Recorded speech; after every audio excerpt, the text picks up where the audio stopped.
nombre es, buenas tardes, mi nombre es la doctora Angélica Rosado y soy la tesorera de la Sociedad de Microbiólogos de Puerto Rico.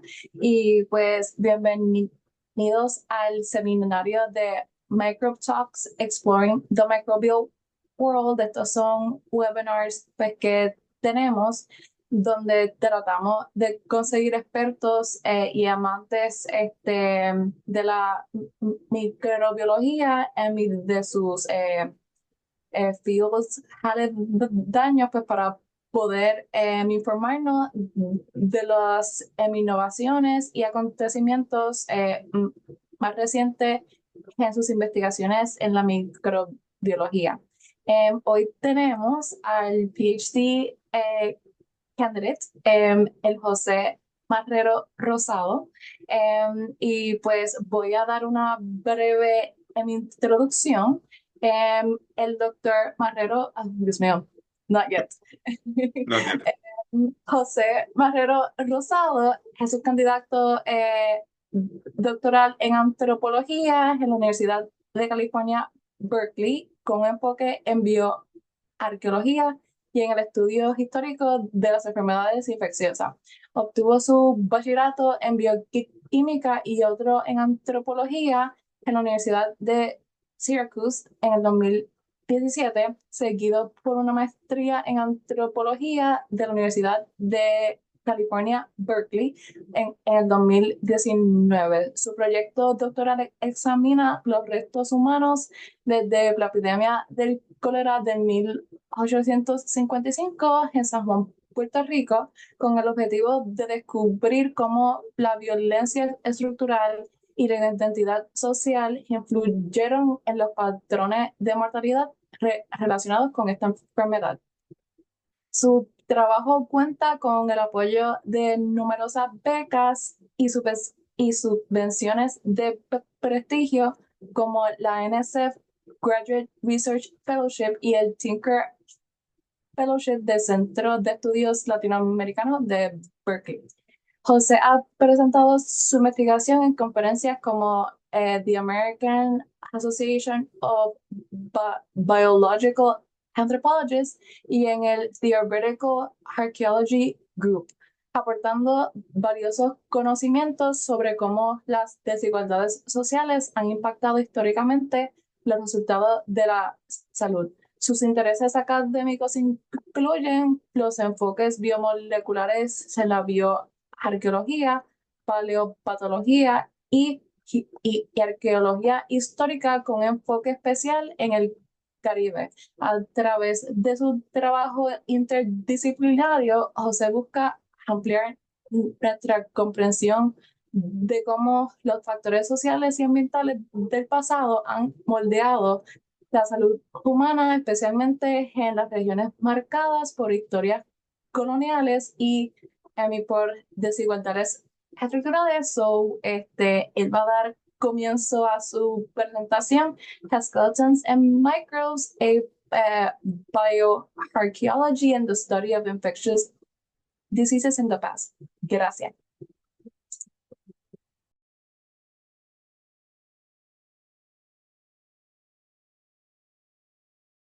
José, estás en Bueno, mute. muchas gracias por la introducción y muchas gracias a la Sociedad de Microbiólogos de Puerto Rico por la invitación para hablar sobre mi investigación. Déjame compartir aquí eh, la presentación.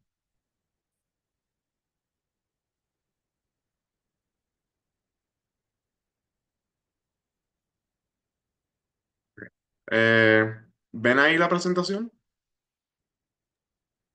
Sí, Estamos viendo los presenter notes. sí. Oh, ok. Ok.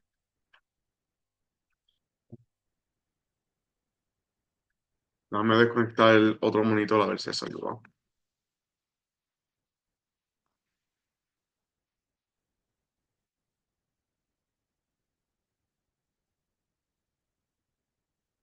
Ok, ahora. Sí, ahora sí.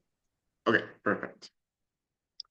De nuevo, muchas gracias a la Sociedad de Microbiólogos de Puerto Rico por la invitación. Eh, Hoy pues, les voy a estar hablando un poco sobre lo que es la bioarqueología, cómo en la bioarqueología estudiamos los microbios en el pasado, al igual que la enfermedad infecciosa, y luego hablaré sobre mi investigación en Puerto Rico. Em, Antes de comenzar, quiero dejarles saber que esta presentación contiene imágenes de restos esqueléticos arqueológicos, así que si esto es algo que eh, no makes you feel uncomfortable, pueden simplemente escuchar la presentación y trataré de avisarles con anticipación las laminillas que sí tienen imágenes de esqueletos, pero no puedo asegurar de que me acuerdo de cuáles son todas.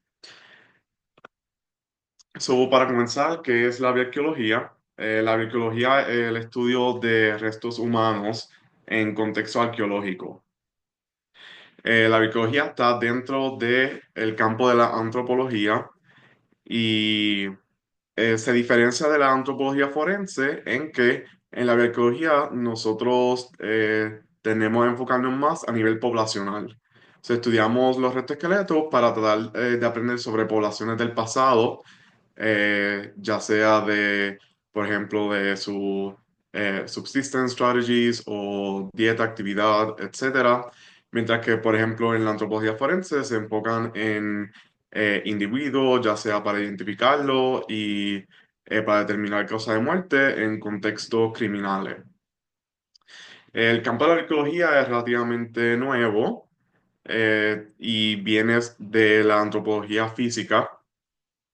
De las diferencias más grandes es que en la bioarqueología tendemos a enfocarnos en un enfoque biocultural.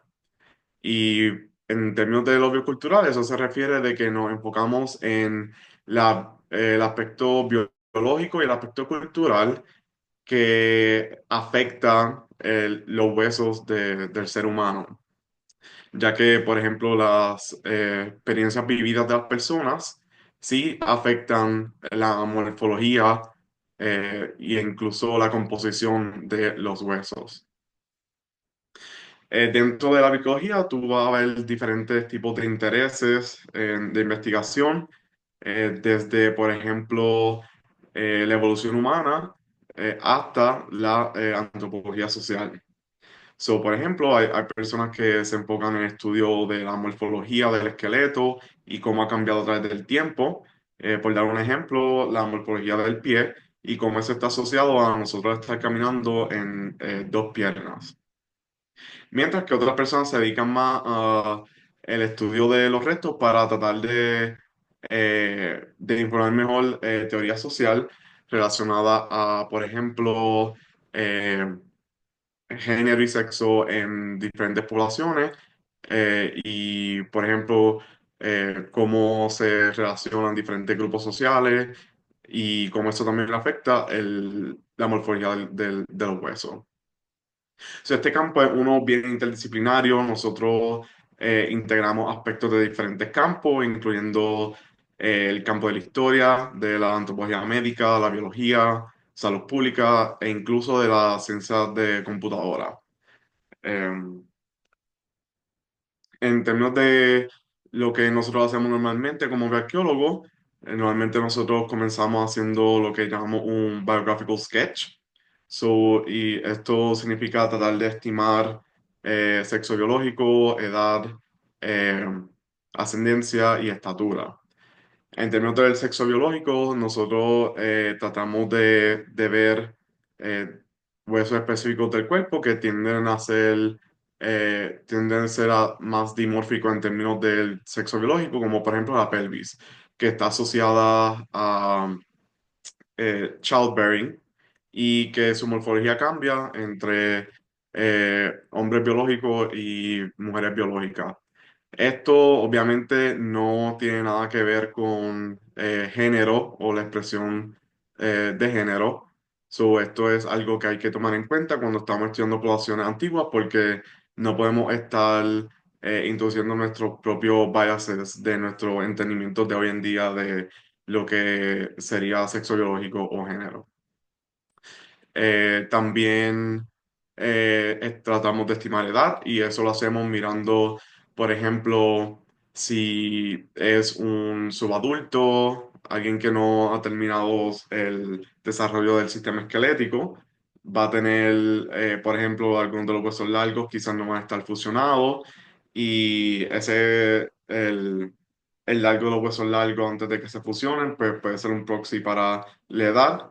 Ya en personas más adultas, pues podemos mirar, por ejemplo, cuando se comienzan a cerrar las suturas craneales.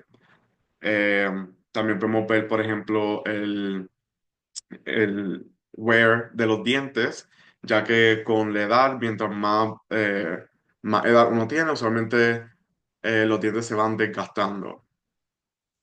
En términos de ascendencia, pues eso usualmente se hace a través de estudios de morfometría craneal.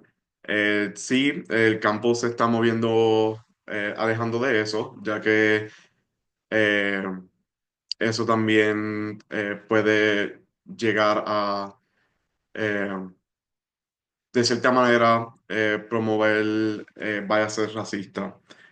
En términos de estatura, pues eso usualmente se utilizan los huesos largos para proxies también de la estatura de las personas. Y eso sí es importante, especialmente en la biología, porque es uno de los factores que nosotros utilizamos para estimar, por ejemplo, estrés biológico y violencia estructural en individuos y poblaciones. Aparte del Biographical Sketch, también nosotros miramos a la tafonomía, y la tafonomía es los, eh, el daño al hueso luego de que se entierra. Ya eso pudiera ser, por ejemplo, si donde está enterrado eh, hay mucho movimiento de, por ejemplo, de agua que esté erosionando el hueso, o por ejemplo, si está expuesto al sol, tiene un tipo de sun bleaching. También, por ejemplo, de raíces que estén creciendo en el área, que pueden crecer alrededor o a través de los huesos, ir dañándolos.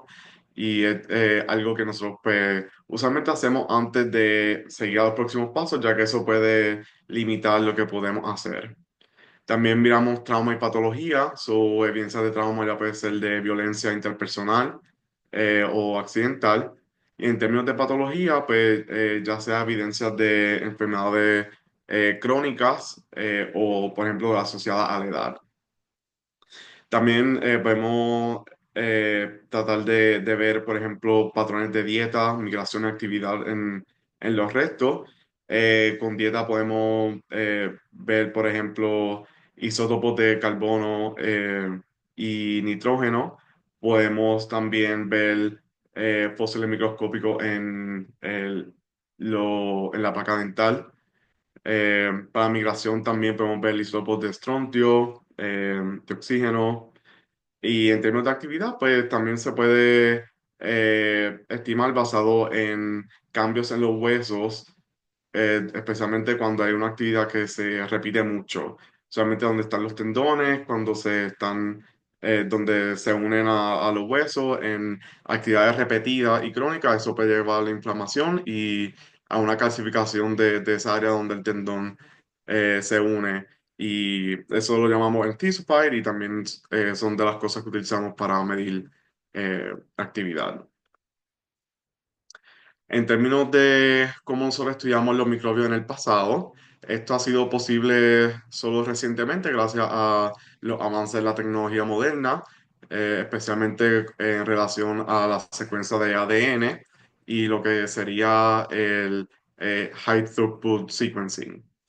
Eh, Esto tiene, si acaso, una década desde que esta tecnología nos ha ayudado a estudiar el microbio en el pasado. Y la mayoría de estos estudios pues están mirando mayormente lo que sería el microbiome, ya sea de intestino o ya sea el microbiome oral. Y aparte de eso, pues también hay biólogos que se enfocan en estudiar enfermedades específicas, ya sea, por ejemplo, tuberculosis, la plaga o sífilis. Y, por ejemplo, muchos investigadores pues se enfocan en simplemente estudiar la presencia de algunos de estos patógenos o su ausencia, eh, ya sea en el microbioma. Ya se puede secuenciar muchos de estos y lo bueno de secuenciar algunos de estos patógenos que se encuentran en el microbioma es que puedes comenzar a compararlo a través del tiempo o compararlo con strains modernos y pues eso te ayuda a determinar la evolución de esos patógenos, pero también la coevolución con el ser humano. También hay investigadores que han estado haciendo secuencia del genoma de individuos de ciertas poblaciones arqueológicas para poder determinar la frecuencia de alleles específicos asociados a, por ejemplo, susceptibilidad a tuberculosis. Y en un caso en específico hubo un equipo de investigadores que pudo identificar una frecuencia alta de un allele que está asociado a esa susceptibilidad de tuberculosis y fue una frecuencia mucho más alta de lo que se ve hoy. Y pues eso también fue evidencia de cómo, por ejemplo, a través del tiempo ese audio ha bajado en frecuencia simplemente por las múltiples olas de tuberculosis que han estado en este caso en Europa. Y lo otro que tenemos que tener en cuenta es que al final del día nosotros somos antropólogos. Eso nos interesa mucho el aspecto social de esta información que tiene de ser un poco biomolecular. So, ¿qué significa esto en términos de la historia del ser humano, en términos de, por ejemplo, relaciones sociales, de factores sociales y cómo afecta eh, el, eh, el spread o la mortalidad de enfermedades infecciosas? Y siempre todo este tipo de información y datos lo queremos contextualizar de esta manera. So, una de las, en términos de cómo estudiamos patógenos en el pasado, una de las cosas más prevalentes es el microbioma oral y eso es mayormente basado en el análisis de cálculo dental. Y el cálculo dental es simplemente placa dental calcificada. Ahora mismo nuestras bocas están llenas de bacterias y alrededor de nuestra boca y de nuestros dientes hay un tipo de biofilm que si uno no se lava bien los dientes o usa hilo dental, pues eso se puede ir calcificando. Y eso pasa ya que el biofilm tiene toda esta comunidad de bacterias viviendo en la superficie de la boca y los dientes. Y con el tiempo, por ejemplo, viene otro biofilm, lo cubre encima y eso limita los nutrientes que llegan a ese biofilm que estaba ya anteriormente.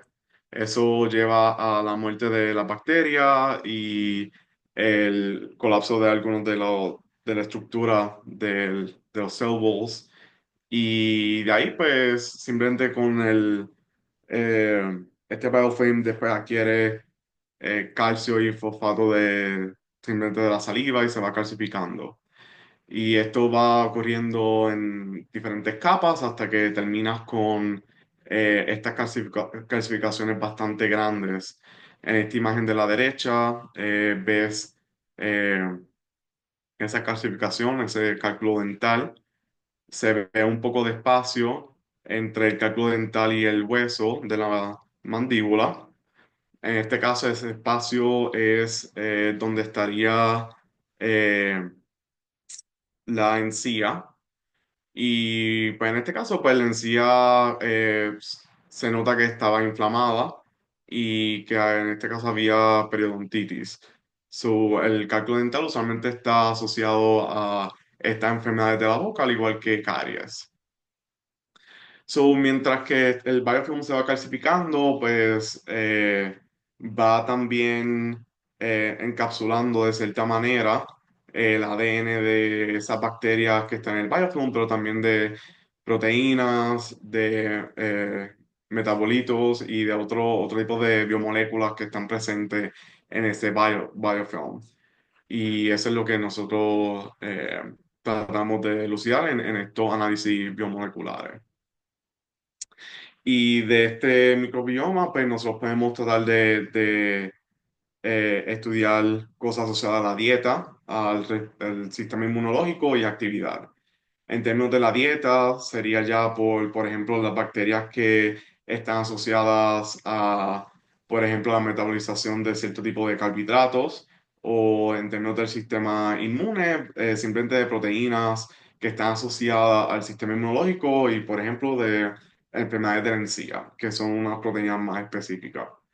En términos de actividad, bien parecido al del sistema inmune, simplemente porque, por ejemplo, si hay inflamación en alguna de las coyunturas, eso tiende a crear eh, una respuesta inmunológica y el tipo de proteínas que estarían activadas en ese tipo de inflamación de coyuntura sería diferente al de, por ejemplo, alguna enfermedad periodontal.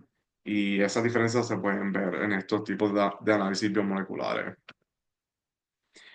Aquí hay algunos de los ejemplos de estudios recientes que han tratado de ver el microbioma en el pasado.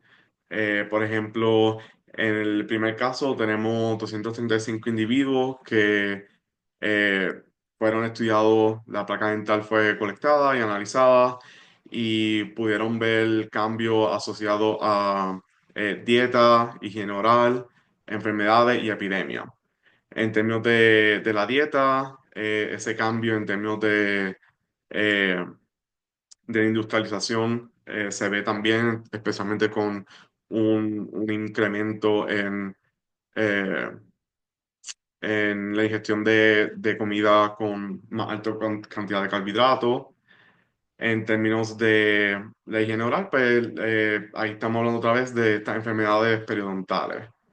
Hay veces que enfermedades se pueden identificar en el cálculo dental y en términos de epidemias fue por unos cambios más drásticos que ellos vieron en el microbioma que pudieron asociarlo a epidemias específicas en esta población. Cuando están hablando de dietas, aquí en este segundo equipo estaban viendo diferentes poblaciones en Italia, en la misma región, pero en diferentes periodos de tiempo. Y al estudiar el microbioma de estos diferentes periodos de tiempo, pudieron ver unos cambios graduales en el microbioma. Y pues, esto nos ayuda a determinar de que ese cambio de sedentarismo o de lo opuesto de nomadismo a sedentarismo y el comienzo de la agricultura fue uno más gradual y no algo que fue de un día para otro.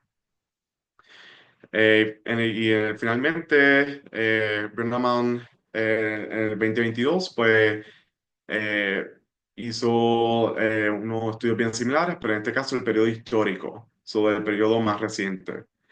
Y pues aquí lo interesante fue que vio una biodiversidad que está más asociada a las experiencias vividas de la persona y no necesariamente a factores biológicos. So, las diferencias que vio en el microbioma no fue relacionado a la edad o al sexo de la persona, pero más a cosas como actividad y salud. Y algo que sí debería mencionar aquí es que en general el microbioma oral no es muy diferente a través del tiempo y el espacio, que muchas de estas diferencias son leves, pero como quiera son informativas. El otro microbioma que estudiamos en la biología es el del intestino. Y en este caso, pues los biólogos han comenzado a estudiar lo que serían los coprolites y el sedimento. Los coprolites serían ya heces fosilizadas y usualmente en estas heces se pueden ver remanentes de comida, ya sea de animal o de planta, pero también se pueden ver otro tipo de organismos como parásitos y hongos. En términos de los parásitos, se pueden ver ya a nivel microscópico, se pueden ver los huevos o larvas pero también a nivel macroscópico sí se pueden ver a veces ya los parásitos adultos. Los coprolites son un poquito más raros en la arqueología porque eh, no se preservan, igual que, por ejemplo, el cálculo dental, que es bastante prevalente. Eh, los coprolites, las heces usualmente ya tienen una carga bacteriana mucho más alta, que hace que la descomposición sea mucho más rápida. La fosilización solamente sucede en contextos bien específicos. Pero cuando sí se encuentran, pues pueden ser muy informativos en términos del microbioma intestinal del ser humano.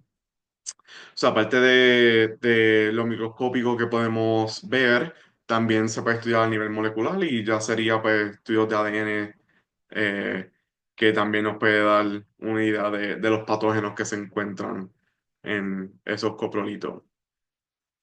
En términos del sedimento, sí se han hecho estudios de sedimentos, por ejemplo, de letrina, y en este caso, pues ya no sería a nivel individual, ya sería a nivel poblacional, pero eso como quiera es muy informativo de las tendencias de, por ejemplo, dieta o, por ejemplo, de los parásitos que se encuentran en una población específica, que eso también eh, nos ayuda a entender mejor esos cambios en el microbioma.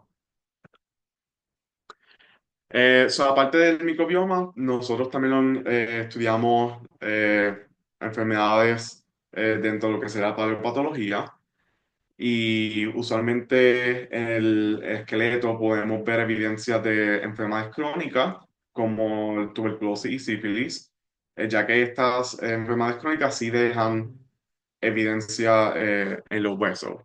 En la imagen de la derecha tienen imágenes de cómo se verían diferentes síntomas de lo que sería tuberculosis.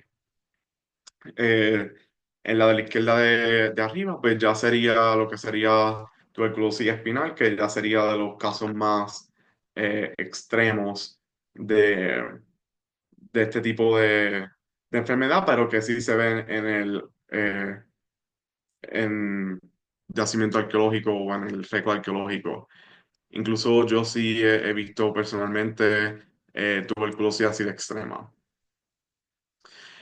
Ya otras enfermedades que son más acute, como el cólera, ya esas sí no dejan evidencias en el esqueleto, y ahí pues tenemos que ya movernos a más análisis biomoleculares para poder identificar cierto tipo de enfermedades.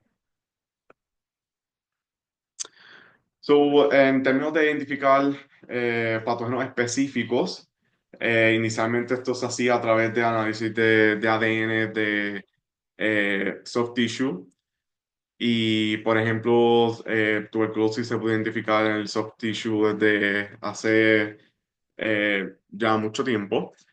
Eh, pero recientemente nos hemos movido otra vez al cálculo dental, y esto es mayormente porque el cálculo dental no son estudios invasivos, mientras que los estudios que requieren soft tissue, o por ejemplo si requieren muestras de hueso o muestras de la dentina del diente, ya esos son análisis destructivos e invasivos, y pues no queremos estar destruyendo el resto esquelético para muchos de estos análisis, y el cálculo dental pues nos provee esta alternativa eh, que, valga la redundancia, no es destructiva.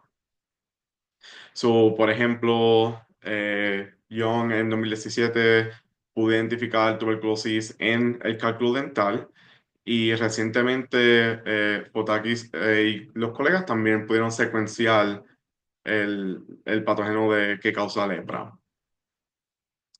Alternativamente, también se puede estudiar el ADN en el sedimento, similar a lo que estaba discutiendo en la laminilla anterior. Y, por ejemplo, Ramírez y colegas sí pudieron identificar la evidencia de ADN degradado del cólera en un cementerio que ellos habían identificado como un cementerio colérico. En este caso, ellos no utilizaron lo que sería shotgun sequencing ya que como sabían que era un cementerio colérico, ya hicieron algo más sencillo usando PCR normal y buscando fragmentos específicos de lo que sería la proteína de CTX1 o el gen de CTX1 que causa la toxicidad de la bacteria. Aparte de estudiar los microbios que están presentes en el pasado, también los microbios estudiamos los microbios del presente o que están afectando los huesos en el presente, en lo que sería bioerosión. Los microorganismos no solamente atacan el cuerpo humano cuando estamos vivos, después de la muerte se sigue el proceso de descomposición, incluso después de que ya el resto esté esqueletizado, como quiera, hay organismos que siguen atacando esos restos esqueléticos, mayormente los hongos y bacterias, que van degradando y erosionando el hueso mientras van expandiéndose.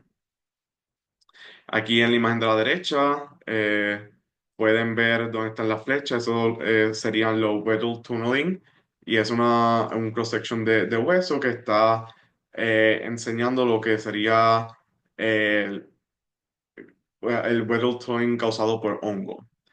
Ya cuando es de bacteria, usualmente tiende a ser un poco más como que spread y no tanto como un tunneling como sería el hongo. Y pues también este tipo de bioerosión se puede estudiar no solamente para cómo está afectando los restos esqueléticos, pero también, por ejemplo, cómo esto varía a través de, por ejemplo, prácticas funerarias, que es lo que nos interesa como antropólogos. En términos de epidemias, pues la agroecología ha podido ayudar a explicar un poco la historia de cuándo fue que empezamos a ver epidemias en la historia humana y la evidencia sugiere que fue cuando empezamos con la agricultura y a ser más sedentarios. Eso pues aumentó la población, personas viviendo cerca, también baja la higiene y pues esto, pues aquí fue que empezamos a ver la epidemia surgiendo en la historia de la evolución humana. Muchas veces durante estos periodos de alta mortalidad, ciudades o poblados no tienen el espacio, la capacidad de enterrar los cuerpos y usualmente se mueven a prácticas no comunes. Y muchas veces es crear estas cosas comunes eh, para los parecidos. En términos de la agroecología y epidemia, muchos de los estudios sobre enfermedades infecciosas han sido sobre la muerte negra, que es causada por la bacteria de Yersinia pestis por lo menos la muerte negra o la plaga que fue para el siglo XIV. Y para mí, de lo más interesante de estos estudios que han estado mirando a la plaga con un lente biocultural, es que al secuenciar este patógeno en poblaciones antiguas de este periodo, Sharon D. White pudo determinar que esos strains de Yersinia pestis son bien similares a las modernas. Y eso lo que sugiere es que la mortalidad y el high virulence de este strain no es necesariamente algo biológico de evolución y es más simplemente por los factores sociales que llevaron a esa alta mortalidad que se vio durante el siglo XIV. Y es algo que no es solamente de la plaga en este caso, es algo que nosotros biólogos estamos tratando de argumentar en muchos de nuestros trabajos, y es que en las enfermedades infecciosas no solamente son un ente biológico, los factores sociales también son muy importantes en la propagación y la mortalidad de muchas de estas enfermedades y no son solamente los factores biológicos los que determinan eso.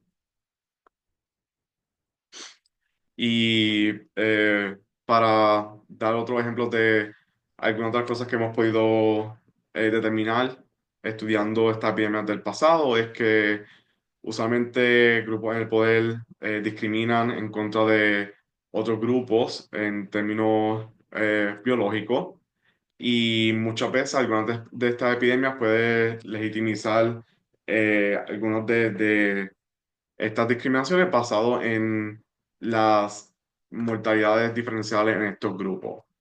Eso, por ejemplo, pasó con el cólera, eso pasó con la fiebre amarilla, que sí hubo una diferencia en la mortalidad entre las personas esclavizadas y las personas de ascendencia europea, no solamente en el Caribe, pero también en Estados Unidos. Lo otro es que no podemos confiar en muchos de los documentos históricos, ya que los que lo estaban escribiendo, obviamente lo estaban escribiendo para ellos. Y ahí entra la arqueología otra vez, en el que nosotros tenemos acceso a estos datos directamente, no solamente a estos reportes escritos por los que están en el poder al momento. Y lo otro es que este tipo de crisis o periodos de alta mortalidad, pues usualmente lleva a cambios en el comportamiento y tradiciones de muchas de estas poblaciones, especialmente con respecto a cómo tratan los fallecidos. Ahora, antes de moverla un poco a lo que sería mi investigación, voy a hablar rapidito del cólera. El cólera es un gram negative, eh, y aquí en la derecha tienen eh, una imagen con la forma. Tiene un flagellum que es lo que le ayuda a la movilidad de la bacteria. Una facultative anaerobe, y eso usualmente ayuda a sobrevivir, especialmente en cuerpos de agua o ya sea en el océano, ya sea en algas, ya sea en aguas contaminadas, aguas estancadas, que es como se propaga.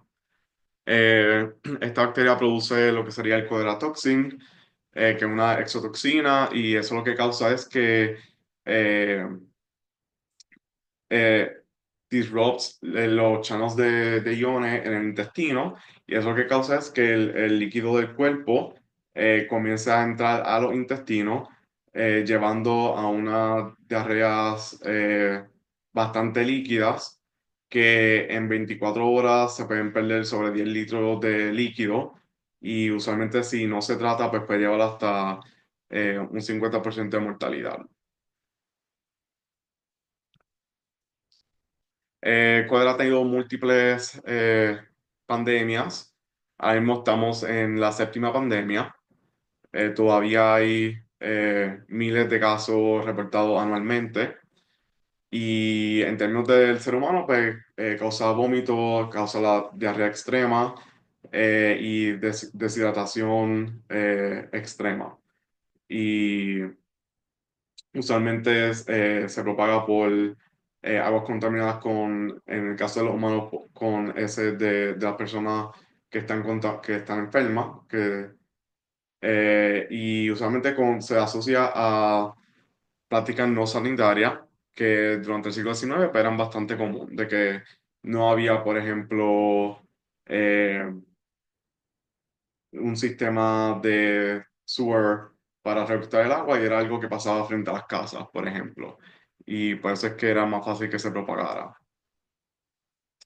En términos de la epidemia que llegó a Puerto Rico en el 55, fue la tercera ola, y comenzó en Europa, llegó a Estados Unidos, después fue al Caribe, y Puerto Rico sí tenía varias leyes en términos de salud pública, que incluía para cuarentena de los barcos que entraban, y fueron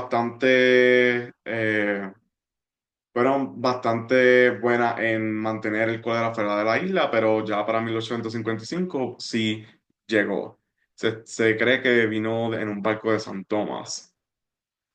La epidemia entró en 1855, en noviembre, y ya para diciembre ya estaba en San Juan.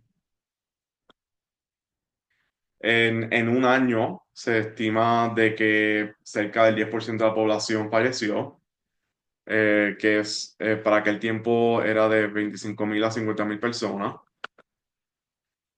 Y por lo menos en San Juan, la ciudad se vio obligada a crear un cementerio extramuros y una fosa común, ya que no tenían espacio para enterrar los cuerpos.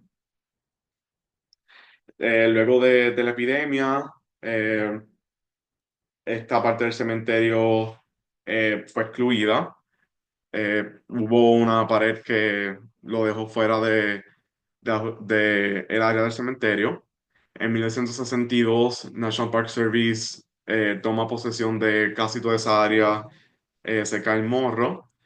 Y hace poco, cuando yo estaba en el Bio San Juan, que tenía un conocimiento un poco de dónde está esta fosa común, pues me di la vuelta por el área y comencé a ver los huesos que ya estaban en la superficie. So, desde entonces, pues comenzamos a crear un proyecto colaborativo entre la Comunidad de la Perla, la Ciudad de San Juan, el Instituto de Cultura Puertorriqueña, el Departamento de Salud de Puerto Rico y National Park Service para recuperar los restos que están aquí y reenterrarlos en el cementerio, que es como la Comunidad de la Perla lo quiere. Esto es para que tengan una idea de la cantidad de fragmentos de hueso que encontramos en la superficie sin ningún tipo de excavación. Eh, y en términos de nuestro proyecto, pues nuestro gol principal es la recuperación de los restos y su reenterramiento dentro del cementerio. Queremos determinar cuántas personas estuvieron enterradas aquí, pero de lo más que también nos interesa es también poder determinar qué factores sociales tuvieron un efecto en la propagación y la mortalidad de esta epidemia. Adicionalmente, queremos también confirmar que el sitio sea la fosa común de cólera, estudiando el sedimento del sitio para hacer estudios de ADN y confirmar si hay ADN degradado del cólera.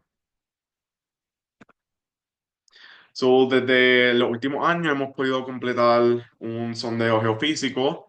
Hemos completado excavaciones de 4 unidades de 2 metros por 2 metros y ahora mismo estamos en el proceso del análisis de eh, los materiales esqueléticos que se han recuperado y de los materiales culturales. So, este todavía está ongoing. Y como pasa mucho en arqueología, pues no estamos encontrando lo que esperábamos. Comenzamos a encontrar mucho hueso fragmentado, comenzamos a encontrar mucho relleno que estaba encima de lo que sería la fosa común. Y encontramos también muchos restos esqueléticos enteros que dataron después de la epidemia del cólera. So, en otras palabras, pues después de que pasó la epidemia, este espacio se estaba reusando y luego de ese reuso, el cementerio en algún momento eh, tiró relleno del cementerio en las afueras del cementerio en lo que sería donde está la fosa común de cólera. Aquí, para que tengan una idea de... oh, ¿están viendo el video o no les sale? No, al menos yo no veo el video. Ok, déjame ver si...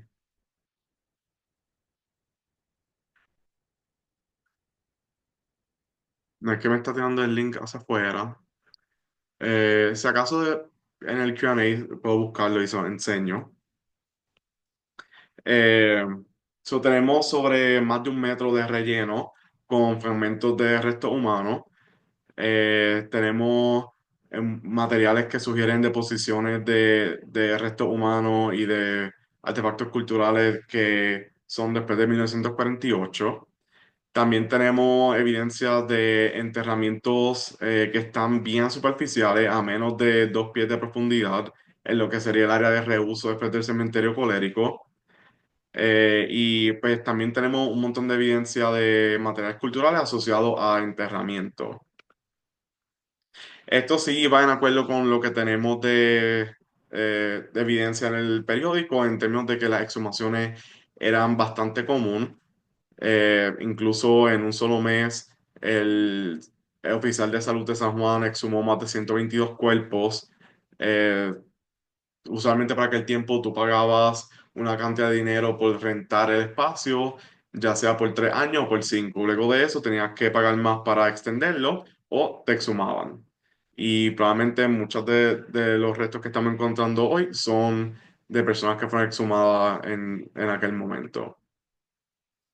Aparte de este aspecto de análisis arqueológico, pues también tenemos lo que sería bioerosión en el site. Y en este caso todavía no tenemos mucha idea de lo que es, pero estamos viendo esta coloración violeta en muchos de los huesos que estamos recuperando. Y usualmente ataca lo que sería el hueso trabecular o el spongy bone, el hueso esponjoso. Y pues eso está afectando grandemente la integridad del hueso, ya que es súper frágil e incluso sin tocarlo puede colapsar.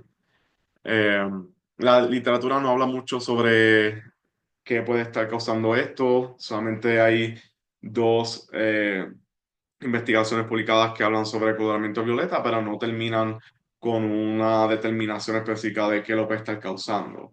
Son parte de nuestros siguientes pasos es poder hacer análisis moleculares en estos huesos para tratar de identificar si es por ejemplo, un tipo de cianobacteria o si es un tipo de hongo. También queremos verlo a nivel microscópico, a ver si podemos identificar algunos de esos cambios de bioerosión, ya sea los Weddell tunneling o ya sea esas capas de bacterias eh, que se ven en bioerosión.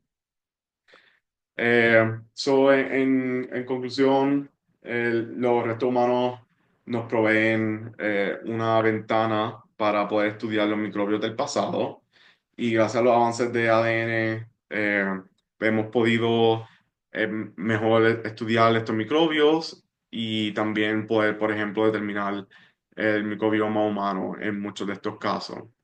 El campo de la biología está posicionado para poder seguir explorando el mundo microbial antiguo, especialmente no solamente el aspecto biológico, pero también cómo eso se relaciona a la experiencia del ser humano, a cómo llegamos hasta aquí.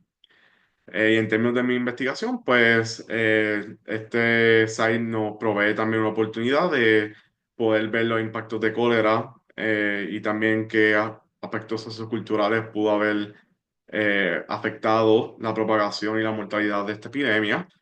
Y aunque lo que hemos encontrado hasta ahora no ha sido parte del tema del cólera, es lo que serán nuestros planes futuros en las siguientes excavaciones de los próximos años. Este, Nada, y para finalizar, quisiera agradecer a la Sociedad de Microbiólogos de Puerto Rico por extender esta invitación para hablar sobre mi investigación. También al Instituto de Cultura, al municipio de San Juan, a Parques Nacionales, al Departamento de Salud. También muchas gracias a todos los voluntarios, mayormente de la Universidad de Puerto Rico que tuvimos este verano y el año anterior.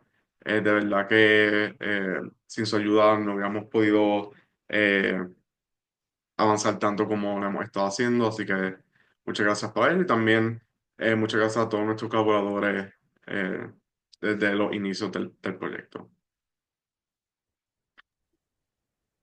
Súper, José, en verdad que muchas gracias por la presentación, estaba súper interesante, learned a lot. Ahora mismo se le va a estar dando acceso pues para que los participantes puedan unmute themselves y pues preguntar lo que quieran más José. Si no, si se sienten más cómodos también lo pueden escribir en el chat.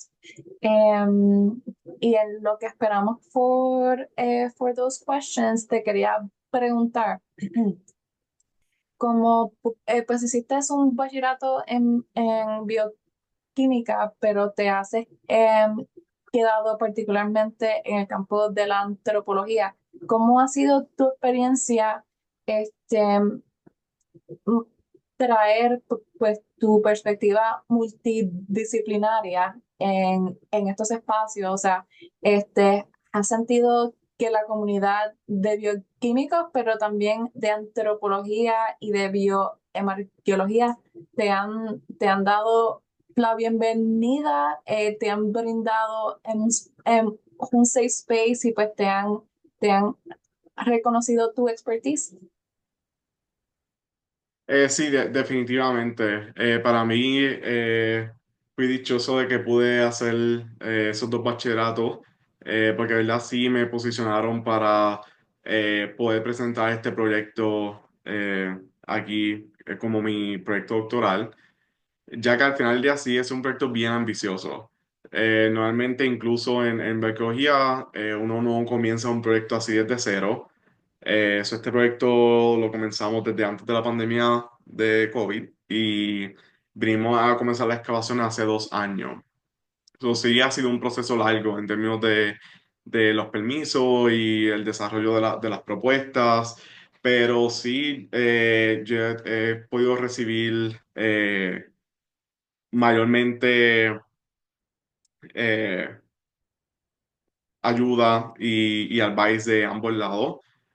Aquí en Berkeley, especialmente los profesores de arqueología y de antropología, al igual que de los profesores de biología integrativa, ya que incluso uno del comité mío de tesis doctoral, él se enfoca en enfermedades infecciosas y es basado en el departamento de biología integrativa en Berkeley. Y para él también, pues, este es un proyecto fascinante y obviamente los arqueólogos siempre nos encanta también ese aspecto molecular porque sí, al final del día nos da un poco de certeza sobre muchos de los assumptions que terminamos haciendo. Super, thank you. Déjame ver. Si alguien tiene alguna duda en el chat o si se quieren unmute en confianza. Saludos. Sí, Sí, hola a todos. Y gracias, José, por la presentación. Em, Quería felicitarte, número uno, porque el proyecto se ve y se escucha tremendo. Siempre me ha interesado tanto la historia. Desde pequeño quise ser ni que arqueólogo y ahora hoy día soy microbiólogo, ¿verdad? Eres como que el meeting point ahí brutal, ¿verdad? Hace poco estaba viendo, bueno, me enteré, ¿verdad? Que en Puerto Rico hubo epidemias creo que en el 1912 y en los 20 sobre Yersinia pestis. Sé que tu trabajo es cólera, pero ¿has escuchado si, a pesar de que no hubo muchas muertes, ¿verdad? Tanto como en el caso de tu estudio, ¿has escuchado si se está estudiando eso, si se ha estudiado o si como que alguien tiene algún interés, ¿verdad? En ese tipo de patógenos. Gracias, Orlando, por la pregunta. Pues fíjate, yo he leído bastante de las epidemias a través de la historia de Puerto Rico. Y por lo menos de Yersinia pestis no he leído mucho, o sea que no está en el récord, por lo menos en la documentación histórica. Eh, yo sé que tiene que haber información, pero por lo menos no es de lo que tú encuentras en tu literature del día a día. Porque, por ejemplo, en Puerto Rico de lo mucho que sí se habla es cosas como el cólera, es cosas como la fiebre amarilla, que hubo varias epidemias en Puerto Rico, incluso para 1877, incluso para ese mismo periodo que menciona, cerca de 1910-1920, hubo otro óptic también de fiebre amarilla.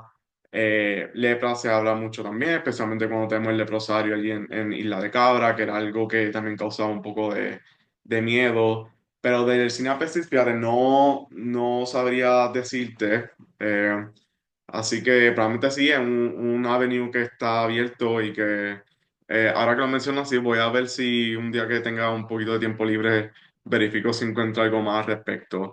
Pero probablemente no va a tener, por ejemplo, cosas comunes como lo tiene el epidemia del cólera y como lo tienen las epidemias de fiebre amarilla, que sí hay al menos dos fosas comunes de fiebre amarilla en el viejo San Juan.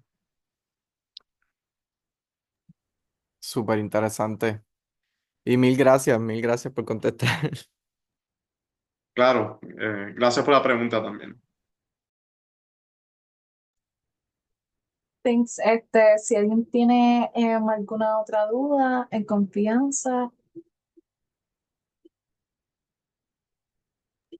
Yo sé que también hablé bastante sobre más del campo, ya que yo sé que muchos de ustedes no tienen ese tipo de background, pero si tienen preguntas específicamente del proyecto, me dejan saber.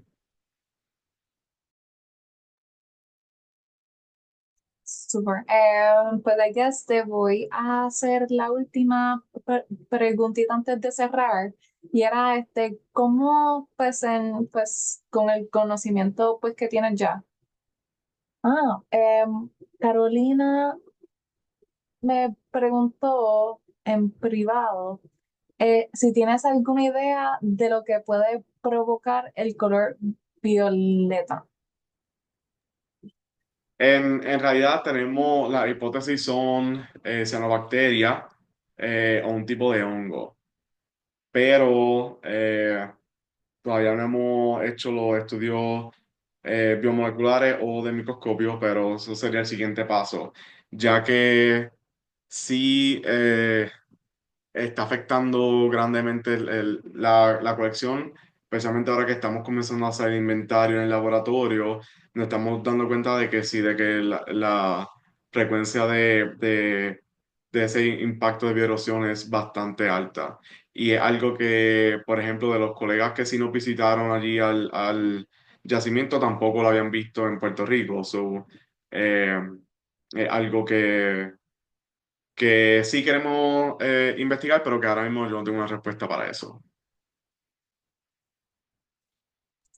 Thank you.